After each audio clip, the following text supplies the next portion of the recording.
नमस्कार बच्चों, मैं सरला हूँ।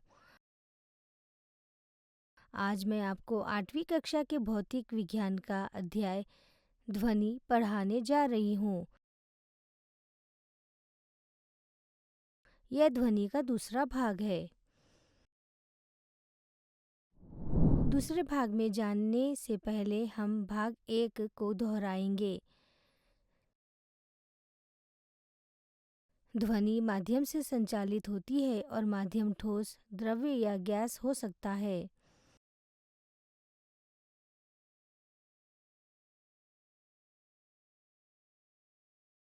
ध्वनि माध्यम के कणों के कंपन से उत्पन्न होती है।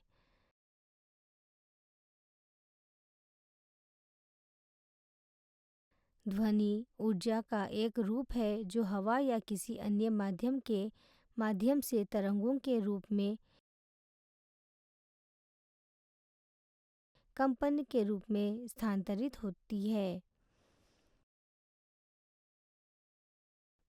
दो क्रमिक कणों के बीच की दूरी जो कंपन के समान चरण में है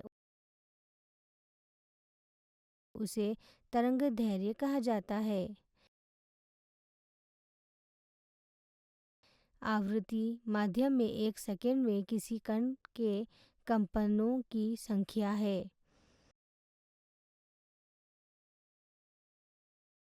ध्वनि की गति 1 सेकंड में ध्वनि द्वारा तय की गई दूरी है।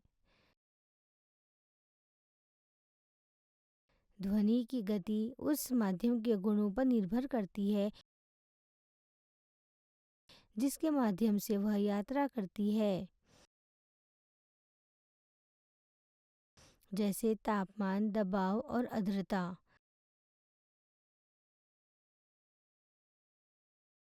ध्वनि निर्वात में संचारित नहीं हो सकती है। इस पाठ के पूरा होने के बाद छात्र सक्षम होंगे। ध्वनि तरंग गति की विशेषताएं, यांत्रिक तरंग के प्रकार,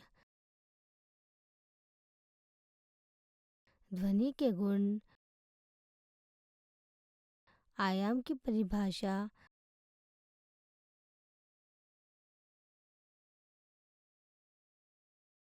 ध्वनियों के प्रकार।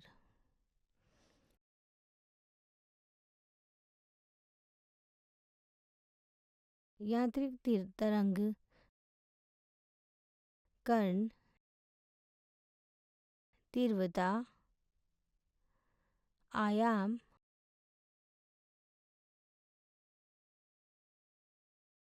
आवृत्ति, हर्ट्ज, पिच, टिम्ब्रे, श्रेय, इंफ्रासोनिक,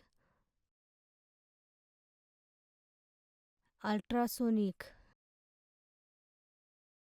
यह ध्वनि का माइंड मैप है।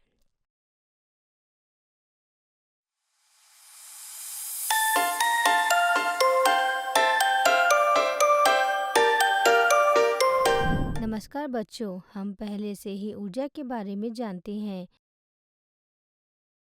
और आश्चर्यजनक बात यह है कि हमारे दैनिक जीवन में जो ध्वनि हम सुनते हैं वह भी ऊर्जा का एक रूप है। हमें इसे हवा या किसी अन्य माध्यम से यांत्रिक तरंगों के रूप में स्थानांतरित किया जाता है। एक यांत्रिक तरंग एक विभोक्ष है। विभोक्ष क्या है? हाँ, विभोक्ष।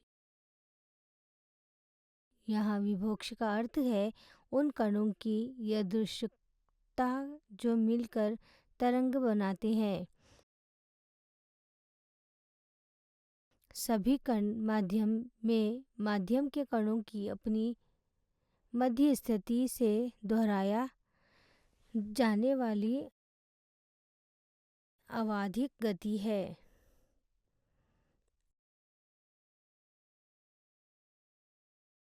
कणों के कंपन के कारण उत्पन्न विक्षोभ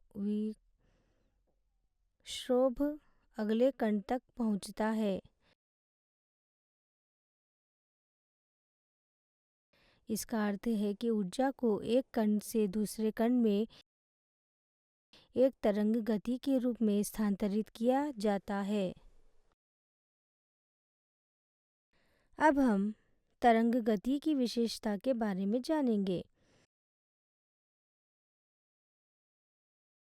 पहला, तरंग गति में केवल ऊर्जा का स्थानांतरण होता है, न कि कणों का। दूसरा, तरंग गति का वेग कंपनकारी कण के वेग से भिन्न होता है। तीसरा, यांत्रिक तरंग के संचरण के लिए माध्यम में जड़त्व लोच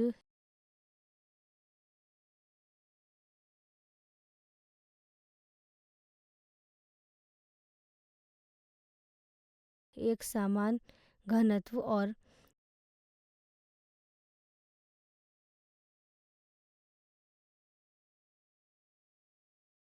कणों के बीच न्यूनतम घर्षण के गुण होने चाहिए।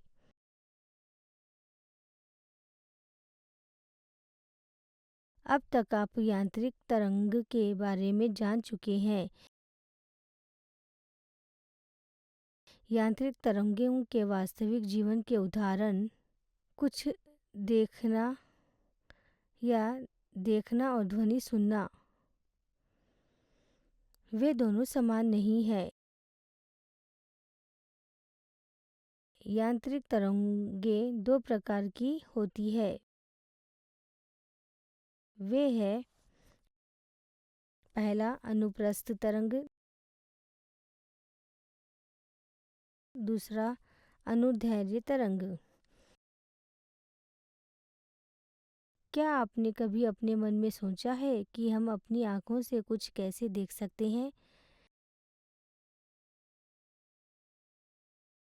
जब आप कुछ देख रहे होते हैं या देख रहे होते हैं तो माध्यम के कण एक दिशा में कंपन करते हैं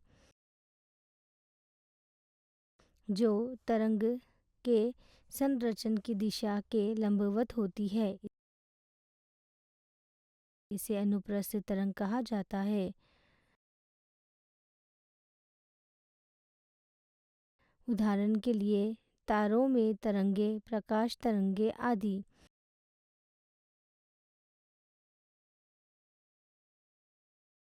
अनुप्रस्थ तरंगे केवल ठोस और द्रव्यों में उत्पन्न होती है। अनुदैर्ध्य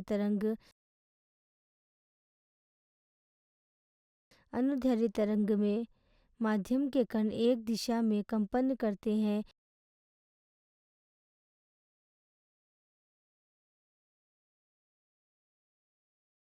जो तरंग के संरचन की दिशा में समांतर होती है। उदाहरण के लिए स्प्रिंग्स में तरंगे, माध्यम में ध्वनि तरंगे,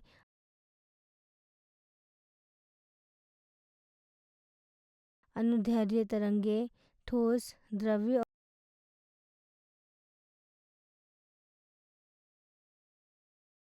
और गैसों में भी उत्पन्न होती है। अब हम ध्वनि के गुण पढ़ेंगे। हम जो भी ध्वनियाँ सुनते हैं वे सभी समान नहीं होती है। कुछ गुण जैसे तीव्रता, पिच, गुणवत्ता या टिम्ब्रे और श्रेयता एक प्रकार की ध्वनि को दूसरे प्रकार की ध्वनि से अलग करती है। हम अब इन गुणों का अध्ययन करेंगे। पहला गुण तीव्रता है। तीव्रता को ध्वनि की उस विशेषता के रूप में परिभाषित किया जा सकता है जो हमें एक कमज़ोर या दुर्लभ ध्वनि को तेज़ ध्वनि से अलग करने में सक्षम बनाती है। ध्वनि की तीव्रता उसके आयाम पर निर्भर करती है।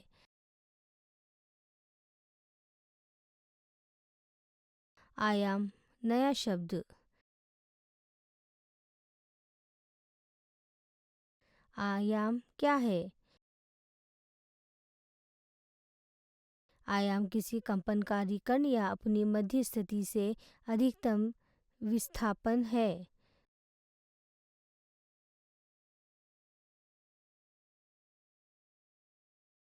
इसे ए द्वारा दर्शाया जाता है। आयाम की इकाई मीटर एम है। क्या आप जानते हैं कि आयाम और तीव्रता के बीच क्या संबंध है?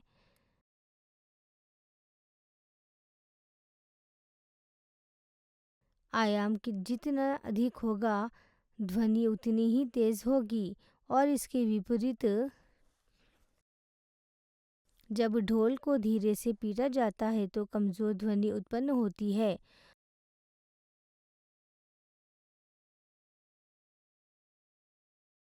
हालांकि जब इसे जोर से पीटा जाता है तो तेज आवाज उत्पन्न होती है। ध्वनि की तीव्रता की इकाई डेसिबल है। ध्वनि की दूसरी विशेषता पिच है।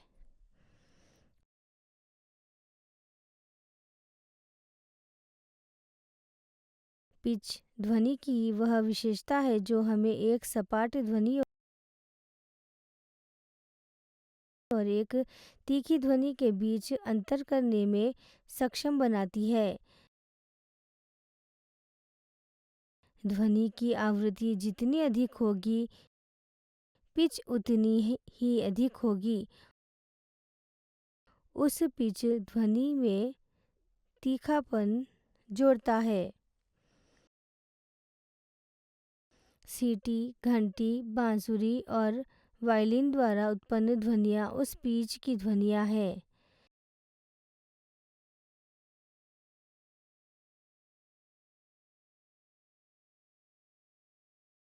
अब मैं आपको एक वास्तविक जीवन का तथ्य बता रहा हूँ।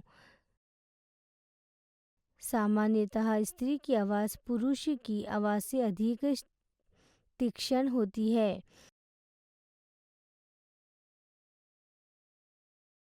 यही कारण है कि स्त्री की आवाज़ पुरुष की आवाज़ से अधिक तीखी होती है।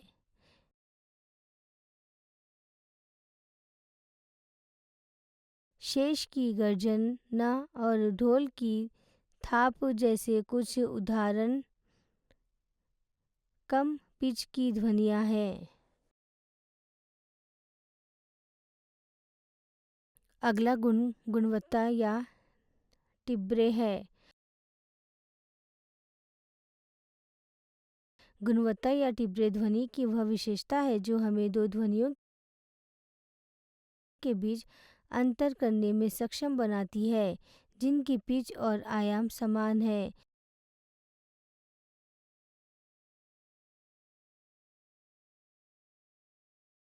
उदाहरण के लिए एक ऑर्केस्ट्रा में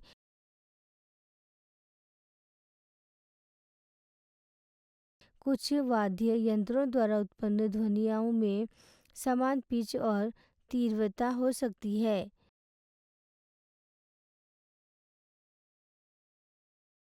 फिर भी आप प्रत्येक वाद्य तंत्र द्वारा उत्पन्न ध्वनि को स्पष्ट रूप से पहचान सकते हैं।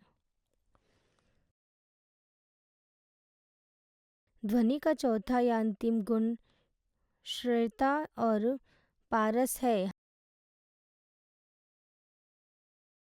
हमारे आसपास कई ध्वनियाँ हैं। इनमें से कुछ हम सुन सकते हैं और कुछ नहीं। लेकिन सभी ध्वनियों की एक आवृत्ति होती है। आवृत्ति के अनुसार हम ध्वनियों को 3 प्रकारों में वर्गीकृत कर सकते हैं। श्रय ध्वनि, इंफ्रासोनिक ध्वनि, अल्ट्रासोनिक ध्वनि। अब हम श्रय ध्वनि पढ़ेंगे। श्रय का अर्थ है कि हम मनुष्य सुन सकते हैं।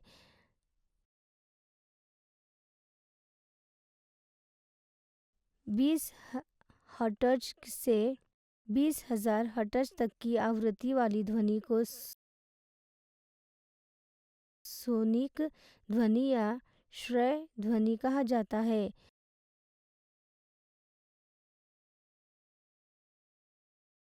इस आवृत्ति सीमा वाली ध्वनि को ही मनुष्य सुन सकता है।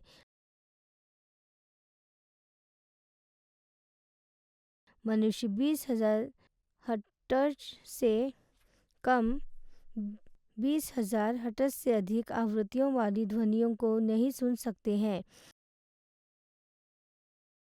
इसलिए उपरोक्त सीमा को ध्वनि की श्रय सीमा कहा जाता है। अगला है इंफ्रासोनिक ध्वनि। 20 हर्ट्ज से कम आवृत्ति वाली ध्वनि को सबसोनिक या इंफ्रासोनिक ध्वनि कहा जाता है।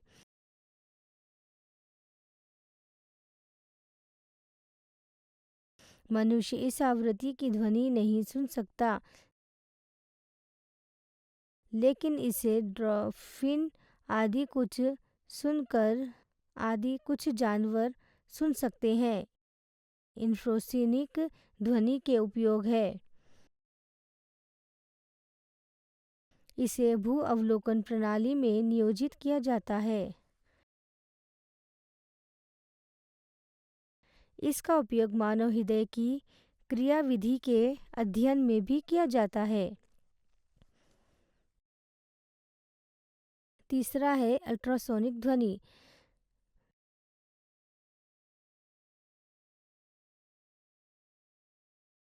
20,000 हर्ट्ज से अधिक आवृत्ति वाली ध्वनि को अल्ट्रासोनिक ध्वनि कहा जाता है।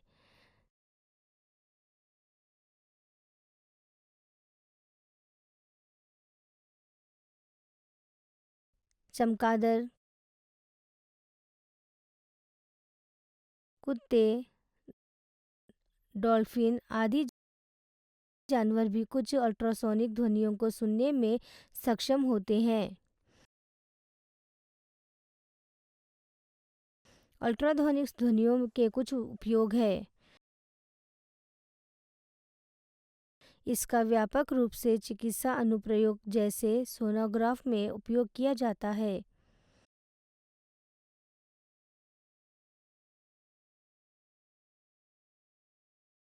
इसका उपयोग समुद्र की गहराई का पता लगाने और दुश्मन की पनडुब्बियों का पता लगाने के लिए सोनार सिस्टम में किया जाता है।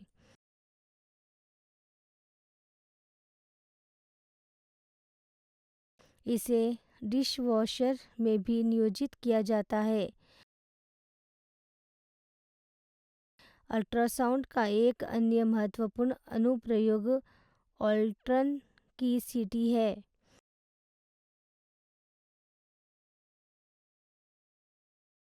यह सीटी मानव कान के लिए अश्रय है, लेकिन कुत्ते इसे सुन नहीं सकते हैं।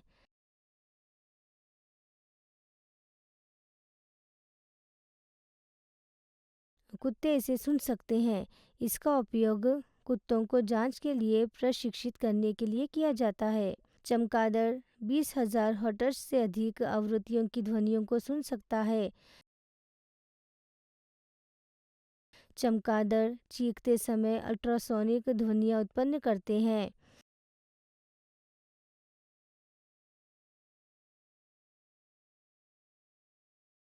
ये अल्ट्रासोनिक तरंगें उन्हें अपना रास्ता और शिकार का पता लगाने में मदद करती है।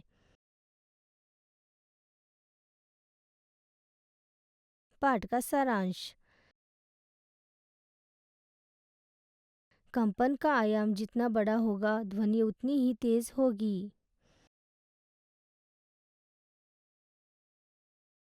कंपन की आवृत्ति जितनी अधिक होगी, पिच उतनी ही अधिक होगी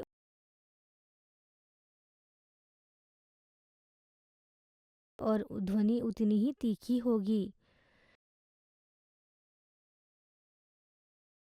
ध्वनि कंपनकारी वस्तुओं द्वारा उत्पन्न होती है। ध्वनि माध्यम गैस, द्रव्य या ठोस से होकर गुजरती है। यह निर्वात में यात्रा नहीं कर सकता। ध्वनि की आवृत्ति जितनी अधिक होगी, पिच उतनी ही अधिक होगी।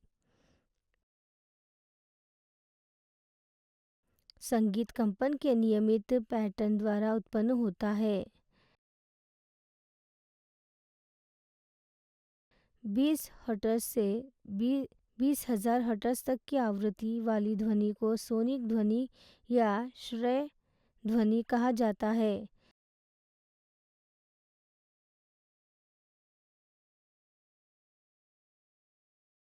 20 हर्ट्ज से कम आवृत्ति वाली ध्वनि को सबसोनिक या इंफ्रासोनिक ध्वनि कहा जाता है।